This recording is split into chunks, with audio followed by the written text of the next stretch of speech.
Bumili nga pala ako dito ng repolyo, red bell pepper kasi magluluto ako dito ng ginisang repolyo. Bigla ako nag-crave sa ginisang repolyo na may itlog kasi napanood ko lang pala to sa Facebook kaya naisipan kong what if magluto ako neto. Sakto wala pa akong kain ngayong araw. Kaya agad ako bumili ng Ricardo's para makapagluto na ng ginisang repolyo with egg. Tapos hiniwa-hiwa ko lang yung repolyo ng ganito para madali siyang kainin, di ba? After ko nga mahiwa yung repolyo, sinunod ko na nga pala itong red bell pepper, no? Tapos tinanggal ko lang yung mga particles, tapos hiniwa-hiwa ko na siya ng ganito para madali rin kainin. Sinunod ko na nga rin pala dito yung bawang, tapos naghiwa na rin pala ako dito ng sibuyas ng pagganitong hiwa. Basta kahit anong hiwa yan, talagang kakainin ko yan eh. Naghiwa na rin pala ako dito ng kamatis. After ko nga mahiwa lahat, magbabati na nga pala tayo dito ng 4 na itlog, tapos lalagyan natin ng konting ginisa mix, no? Tapos ipiprito na natin itong itlog. Hintayin natin yan maluto, guys. Habang paluto yung itlog, kailangan durugin natin to sa may kawali, no? Para maging particles siya. Tapos isi-set aside natin kasi dito rin tayo maggigisa. Naglagay na nga rin pala ako dito ng olive oil, no? Bakit nga pala olive oil ilagay ko?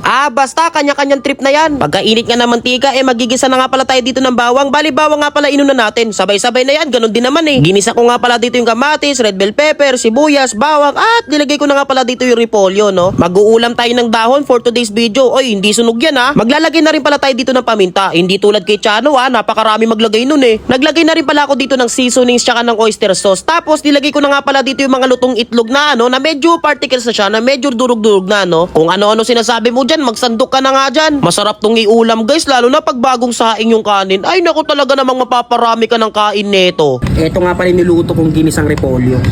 Ayun, nag-uuma po sa itlog. Tikman natin, pare. Uy.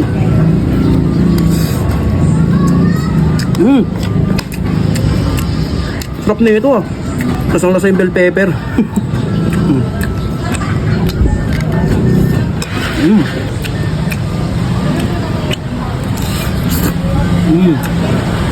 Yummy.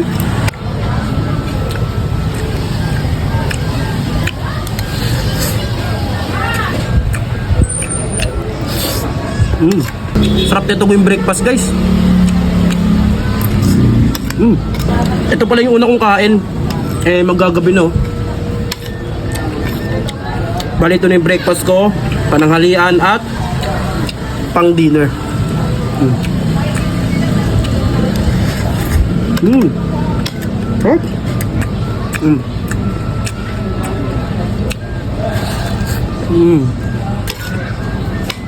Last bite, pare. You know? Uy. Second last bite.